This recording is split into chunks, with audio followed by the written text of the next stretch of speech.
السلام علیکم، آپ دیکھ رہے ہیں سیاست.پی اور میں ہوں ہنا چودھری۔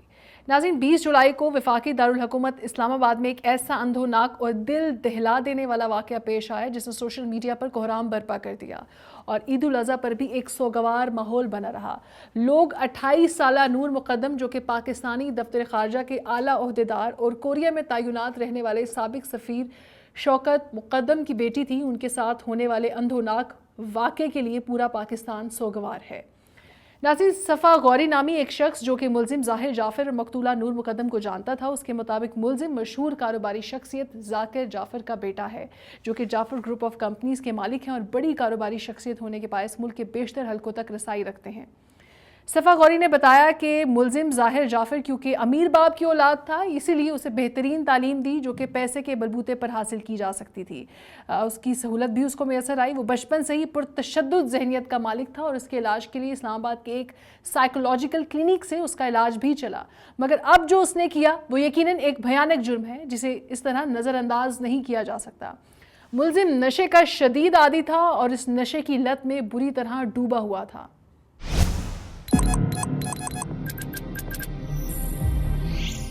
قاتل ظاہر جعفر اور مقتولہ نور مقدم 2-3 سال سے اکٹھے تھے، ان میں دوستی تھی، ان کے اہل خانہ بھی ایک دوسرے کو جانتے تھے۔ نور نے اپنے والدین کو کچھ روز پہلے کہا کہ وہ اپنے دوستوں کے ساتھ لاہور جانا چاہ رہی ہیں، مگر وہ لاہور جانے کی بجائے ظاہر کے گھر پہنچ گئیں۔ 20 تاریخ کو نور کے والدین جب اس کے ساتھ رابطہ نہ کر پائے تو انہیں فکر لاحق ہوئی اور تشویش میں مبتلا ہوئے۔ ظاہر 20 تاریخ کو انتہائی اگریسو حالت میں نور کے ساتھ اسلام آباد کے F74 سیکٹر میں موجود تھا، جہاں پر لڑکی اس کی اس حالت سے ڈر کر اس نے بھاگ کر گھر کی پہلی منزل سے کودنے کی کوشش کی، مگر ظاہر نے اسے بالوں سے پکڑ کر کھینچا اور اندر لے جا کر اسے مار پیٹ کا نشانہ بنایا۔ اس کے گھر کے نوکروں اور گارڈز نے یہ منظر دیکھا، مگر انہوں نے پولیس کو اطلاع دینے کی بجائے ظاہر کے والدین کو فون کیا۔ انہوں نے بھی پولیس کو بتانے کی بجائے سائیکولوجیکل تھراپی سینٹر فون کر کے کہا کہ وہ ظاہر کو سنبھالے کیونکہ وہ اس مریض کا علاج کر رہے ہیں۔ اس سائیکولوجیکل سینٹر نے اپنے 5 ورکرز کو ظاہر کو کنٹرول کرنے کے لیے گھر بھیجا، مگر اس نے ان پر بھی حملہ کر دیا۔ ان کے علاوہ ظاہر اور نور کے 5 دوست اس کے گھر کے باہر موجود تھے، جو صورتحال سے باخبر ظاہر کو سمجھانا بجھانا چاہتے تھے، مگر وہ کسی صورت باہر آنے کو تیار نہ تھا۔ ظاہر کو جب اس ساری صورتحال کا ادراک ہوا تو اس نے اپنے دوستوں سے کہا کہ وہ اسے بس 1 گھنٹہ دے دیں، اس کے بعد وہ سب کو باہر آ کر بتا دے گا، ساری صورتحال سے آگاہ کرے گا۔ اس دوران اس نے نور پر گولی چلائی، اس کے سینے اور کنپٹی پر چھری سے وار کیا اور اس کے بعد اس کا سر دھڑ سے الگ کر کے رکھ دیا۔ اس دوران تھراپی ورکرز کے سٹاف کے لوگ وہاں پہنچے، انہوں نے دیکھا کہ فرش خون سے لت پت ہے، نور کی لاش کمرے کے ایک طرف پڑی ہے، اس کا سر دوسری جانب پڑا ہے اور ظاہر ابھی بھی اس کے جسم پر تشدد کر رہا ہے۔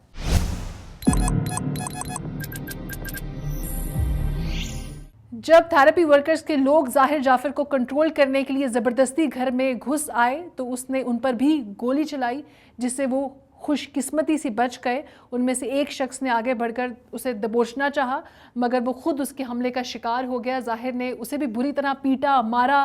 تھراپی ورکرز کے وہ اہلکار ابھی بھی پمز میں زیر علاج ہیں۔ اسے کئی اندرونی چوٹیں بھی آئی ہیں، ان ورکرز کو اس کے پیٹ کا آپریشن بھی کرنا پڑا۔ ظاہر کے حملے کے بعد اس اہلکار کے ساتھیوں نے اسے بچانے کی کوشش میں ملزم کو پیٹا، اسے پکڑا اور وہاں پر اس وقت جو بھی چیزیں موجود تھیں اس کے ساتھ ان کو باندھ دیا، مجرم کو، اور پولیس کو اطلاع دی۔ پولیس نے موقع پر پہنچ کر سارا جائے وقوع دیکھا اور ظاہر کو بندی ہوئی حالت میں ہی گرفتار کر لیا گیا۔ کہا جاتا ہے کہ ظاہر اس وقت اپنے ہوش و حواس میں تھا اور بالکل باخبر تھا کہ وہ کیا اور کیوں کر رہا ہے۔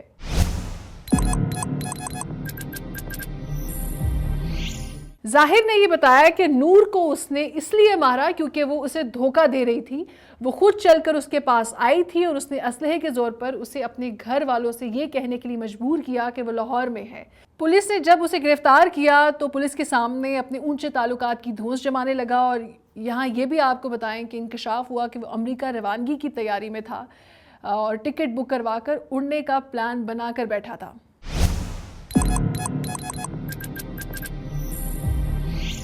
دوسری جانب نور مقدم کی تدفین کے بعد اسلام آباد نے G8 میں میڈیا سے بات کرتے ہوئے اس قتل کی تفتیش میں ہونے والی پیش رفت کے بارے میں آگاہ کیا۔ IG اسلام آباد کی جانب سے قائم کی گئی تفتیشی ٹیم کی رکن ASP آمنہ بیگ کے ہمراہ ٹیم کے سربراہ SSP انویسٹیگیشن عطاء الرحمان نے گفتگو کا آغاز کیا اور کہا کہ ملزم ظاہر جعفر کو جب وقوعے سے گرفتار کیا گیا تو اس کی ذہنی حالت مکمل طور پر نارمل تھی، یعنی کہ وہ ٹھیک تھا، وہ اپنے ہوش و حواس میں تھا اور اس کو معلوم تھا کہ اس نے کیا حرکت کی ہے۔ لہذا سوشل میڈیا پر چلنے والی خبروں کے حوالے سے بات کرتے ہوئے SSP انویسٹیگیشن نے کہا کہ یہ ممکن ہے کہ ماضی میں ملزم کا ایسا ذہنی صحت کے حوالے سے کوئی معاملہ ہو، لیکن جس دن اسے گرفتار کیا گیا اس دن اس کی دماغی حالت بالکل ٹھیک تھی، وہ بالکل اپنے ہوش میں تھا، اس کو باندھا گیا تھا، اس نے کسی اور پر بھی حملہ کیا، ان لوگوں سے اسے باندھ کر پکڑنا پڑا۔ تو جہاں تک واقعے کے حوالے سے بات ہے تو وہ مکمل طور پر ہوش و حواس میں تھا، یہ ان کا کہنا تھا۔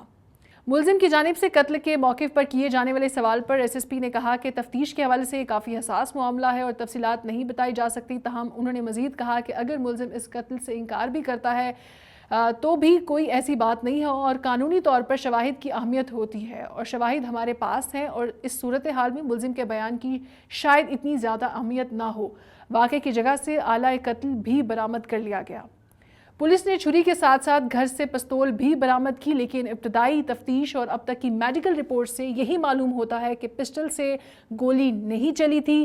عطاء الرحمان کا کہنا تھا کہ واقعے کی اطلاع ملتے ہی پولیس وہاں پہنچ گئی تھی اور وہاں موجود شواہد جمع کرنے شروع کر دیے تھے اور ساتھ ساتھ فورینزک کا عمل بھی شروع کر دیا گیا تھا تاکہ اس بات کو یقینی بنایا جا سکے کہ کوئی ثبوت ضائع نہ ہو۔ ملزم ہمارے پاس ریمانڈ پر ہے، ہم تفتیش کر رہے ہیں، وہ وقوعے سے پکڑا گیا، آلہ قتل بھی مل گیا، ہم متاثرہ خاندان کے ساتھ کھڑے ہیں اور ان کو انصاف دلانا ہمارا فرض اور ہماری ذمہ داری ہے۔ اس کے علاوہ IG اسلام آباد نے تھانہ کوثار کے علاقے F74 میں سینئر افسران کے ہمراہ جائے وقوعہ کا معائنہ کیا، اب تک کی جانے والی تحقیقات کی پیش رفت کا جائزہ لیا اور خصوصی تفتیشی ٹیم تشکیل دی۔ تفتیشی ٹیم میں SSP انویسٹیگیشن، SP سٹی اور ASP کوثار شامل ہیں۔ پولیس نے جائے وقوعہ کی تصاویر بھی جاری کی ہیں۔ جاری کی گئی تصاویر میں ایک کمرے میں نور مقدم کے خون کے دھبے دیکھے جا سکتے ہیں جبکہ سامان بکھرا پڑا ہے۔ ناظرین، اس قتل پر سوشل میڈیا پر ایک ایسا طبقہ بھی موجود تھا جو کہ یہ بات ثابت کرنا چاہتا تھا کہ ظاہر جعفر ذہنی طور پر ایک مریض ہیں اور اس نے جو کیا وہ اس کی ایک ذہنی کیفیت تھی، مگر دوسری جانب زیادہ تر سوشل میڈیا صارفین اور فنکار ہیں جنہوں نے اس قتل کی خوب مذمت کی ہے اور اس ملزم کو سخت سزا دینے کا مطالبہ کیا ہے۔ اور وہ لوگ جو اسے سپورٹ کر رہے ہیں یہ کہہ کر کہ وہ پاگل تھا اور اس کا ایک ٹریٹمنٹ چل رہا تھا، ان سے یہ سوال پوچھا جا رہا ہے اور جو پوچھنا چاہیے ضروری ہے کہ اگر وہ پاگل تھا تو اسے کسی ریہیبلیٹیشن سینٹر میں ہونا چاہیے تھا۔ اگر وہ پاگل تھا، اگر اس کا دماغی توازن ٹھیک نہیں تھا تو اس کا علاج چل رہا ہونا تھا، اس کو ایک کمرے میں بند کر دینا چاہیے تھا کہ وہ کھلے عام کسی پہ حملہ نہ کرے۔ ایک اور بات، جو گھر میں موجود نوکر تھے، جو عملہ تھا اور جو دوست باہر موجود تھے، ان کو پتا تھا کہ وہ اس لڑکی کے ساتھ تشدد کر رہا ہے، اس کو مارنے کی کوشش کر رہا ہے، تو وہ خاموش کیوں کھڑے رہے؟ پولیس کو کانٹیکٹ کیوں نہیں کیا؟ تو یہ سوال پوچھے جا رہے ہیں ان لوگوں سے جو اس کی حمایت میں آ کھڑے ہوئے ہیں۔